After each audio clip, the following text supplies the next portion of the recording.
Doctor, வாயை திற என்பீர்கள், வயிறு தெரியும்படி வாய் திறப்போம். நாக்கை நீட்டு என்பீர்கள், கல்கத்தா காளியாய் நாக்கை நீட்டுவோம். முதுகை திருப்பி மூச்சிழு என்பீர்கள், அப்போதுதான் உண்மையாய் சுவாசிப்போம். அஞ்சேல், அவ்வளவுதான் என்று அருள்வாக்கு சொல்வீர்கள். வாசிக்க முடியாத கையெழுத்தில் வாயில் வராத பெயரெழுதி காகிதம் கிழிப்பீர்கள்.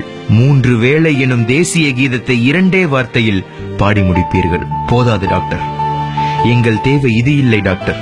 நோயாளி அவன் பாமரன், சொல்லிக் கொடுங்கள். நோயாளி அவன் மாணவன், கற்றுக் கொடுங்கள். வாய் வழி சுவாசிக்காதே காற்றை வடிகட்டும் ஏற்பாடு வாயில் இல்லை என்று சொல்லுங்கள்.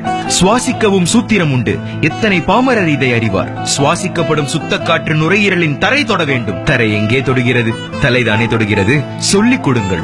சாராயம் என்னும் திரவியத்தை தீண்டாதே, கல்லீரல் எரிந்துவிடும். கல்லீரல் என்பது கழுதை, பாரஞ்சுமக்கும், படுத்தால் எழாது. பயமுறுத்துங்கள்.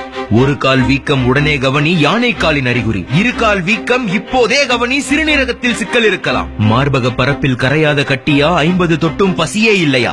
சோதிக்கச் சொல்லுங்கள். அறியாத புற்றுநோய் ஆனா ஆவண்ணாவ் எழுதியிருக்கலாம். நோயாளியை தூக்கத்தில் இருந்து துரத்துங்கள் டாக்டர்.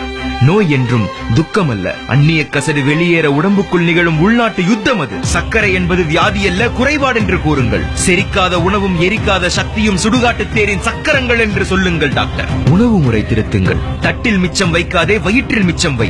பசியோடு உட்கார், பசியோடு எழுந்திரு சொல்லுங்கள் டாக்டர். அவிக்காத காய்களை அமிர்தம் என்று சொல்லுங்கள் டாக்டர். பச்சை உணவுக்கு பாடம் நடத்துங்கள். மருந்தை உணவாக்காதே, உணவை மருந்தாக்கு. மாத்திரை சிறை விட்டு மனிதனை வெளியே வா. மனிதனை தேடி மரணம் வருவதில்லை, மரணத்தை தேடியே மனிதன் போகிறான். டாக்டர், எல்லா மனிதரையும் 2 கேள்வி கேளுங்கள். பொழுது மலச்சிக்கல் இல்லாமல் விடுகிறதா? மலச்சிக்கல் இல்லாமல் விடுகிறதா?